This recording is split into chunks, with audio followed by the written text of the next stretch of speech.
Good evening, welcome back to my channel sweety simple আসলে welcome. এই যে আমি আর পিসি আবার চলে এসেছি ট্যুরে, কিন্তু বাট কোথায় যাচ্ছি সেটা তো এখন জানাবো না, সেটা তো কালকেই জানাবো। কালকে নিশ্চয়ই আমরা ভোরে সেখানে পৌঁছে যাব, যেটা মেন জায়গা সেটা নিশ্চয়ই আমরা পরশু বা তো সেরকমই সামথিং কিছু মানে সেখানে পৌঁছাবো, আমার জানা নেই ঠিক। কিন্তু বাট কালকে কোথায় যাচ্ছি সেটা আমি তোমাদেরকে কালকেই জানাবো, মানে আই মিন কোথায় ট্যুরে যাচ্ছি, কারণ এখন জানিয়ে দিলে সেটা তো মজাই নেই কিছু।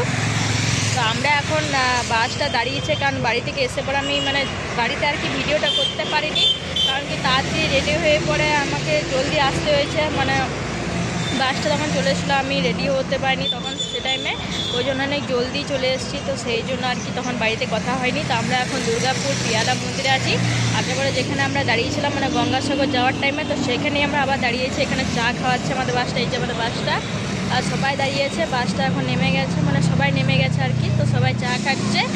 আর এখানে দুর্গাপুর পিয়ালা মন্দির অনেক জাগ্রন্ত, যাদের দুর্গাপুরে বাড়ি তারা নিশ্চয়ই জানবে যে মন্দিরটা কোথায় বা কী, বা অন্য জায়গা থেকে যারা ব্লগটা দেখছে তারা হয়তো সামথিং কিছু জানবে না। তো তোমাদের জায়গাটা আবার আমি ব্যাক ক্যামেরা করে দেখিয়ে দিচ্ছি যে কোথায় দাঁড়িয়ে আছি। তো এই যে হাই,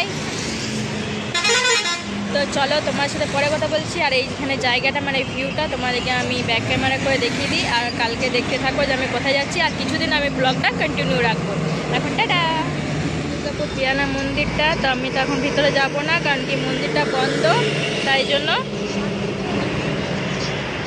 এটা আমি তোমাদেরকে আগের ব্লগে দেখিয়ে দিয়েছি মন্দিরটা গঙ্গাসাগর যাওয়ার টাইমে, তাই জন্য ভিতরে যাওয়ার আর প্রয়োজন নেই। তো এই যে বাইরে এখন এটা একটা নতুন, মানে নতুন বলতে এই বাসটা এখন এলো, দাঁড়িয়ে আছে।